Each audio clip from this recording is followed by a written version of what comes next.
Today we're talking about Riesling, 5 things that you cannot not know about it, including which are the very best ones that you should absolutely try before you die.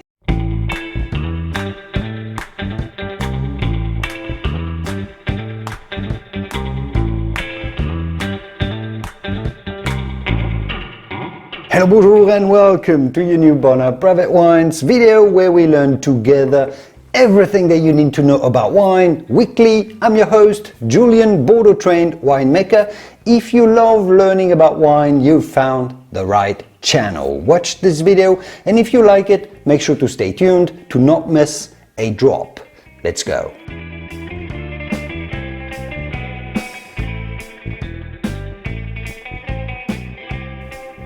Did you know that Riesling wines can sell for up to $17,000 a bottle?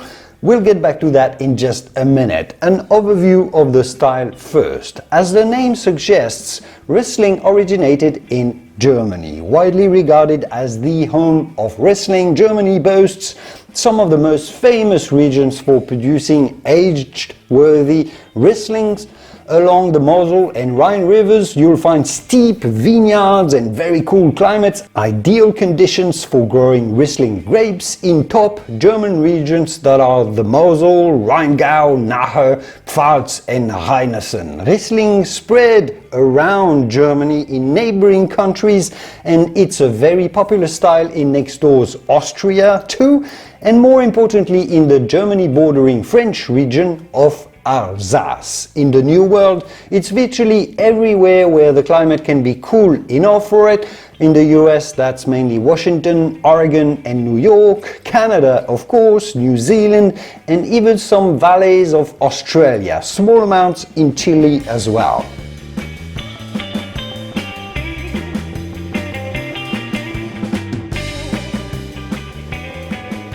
Riesling is a highly aromatic grape variety. It falls into the wine style that we wine professionals usually call the aromatic whites.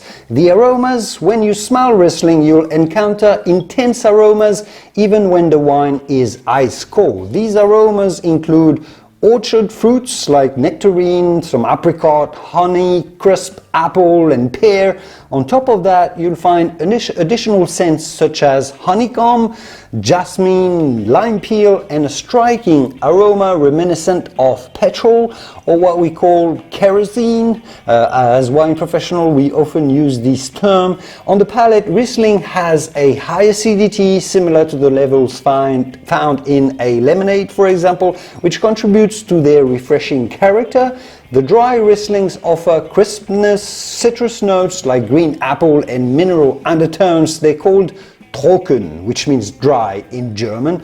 Most Alsace Rieslings are in this dry style, like those.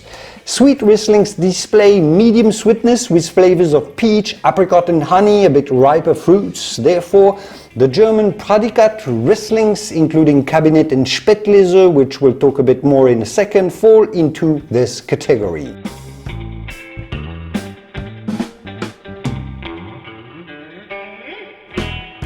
Dry Riesling is perfect with fish and seafood and the white meat dishes. Try it alongside fruity, lightly spiced cuisine such as the Thai or Indian dishes, white meat or pork dishes with fruit sauces like peach or apricot, pineapple or apple also work really well. Don't forget about pairing it with sauerkraut, you know, the typical German fermented cabbage wine dish.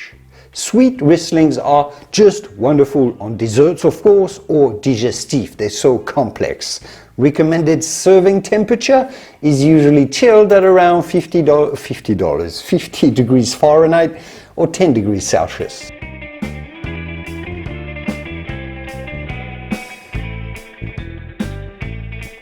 If you want to taste the full potential of Riesling, you have to taste some high-end German ones. For this, you have to look up for what are called Prädikat wines, which only include the very best and finest producers that make wines called Große Gewachs or Erste Gewachs, depending on the region, which are essentially the German Grand Crus, made from the best vineyard locations in the country, those steep slopes on the Rhine River or the Mosel, only they are allowed to use sweetness level terms such as Kabinett, Spätlese, Auslese or Birnenauslese.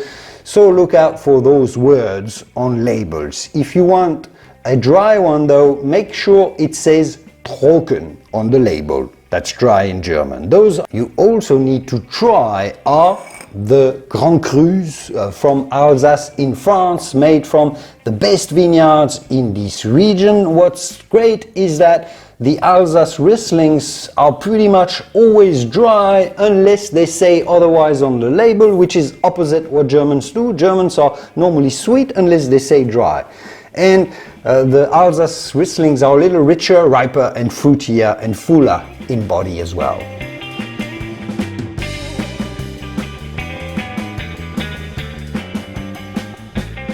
And now let's reveal what I hinted at before. The most expensive Rieslings, those that sell for thousands of dollars a bottle, they are German, extremely sweet wines that are part of the aforementioned Predikat system of top producers and made from shriveled grapes, basically grapes that are so ripe and sweet that they've turned into almost sultanas, often with the help of noble rot. Germany doesn't usually have such a weather that grape berries shrivel, so they are only made in exceptional years in tiny quantities because they hardly extract any juice out of the dried grapes. So those wines are very rare, very expensive and hugely, massively concentrated.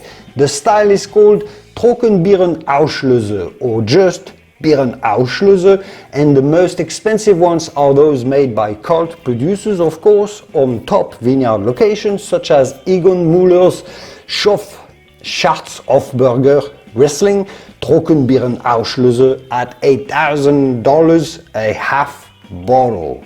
The same Egon Müller Schatzhofburger Vineyard Riesling, but as a Birnenauslese style, sells at around $3,000 a bottle, and J.J. Prum Vellener Sonnenur, that's one of the most recognized vineyards in Germany, their Riesling Trockenbeerenauslese sells at around $2,500 a half bottle.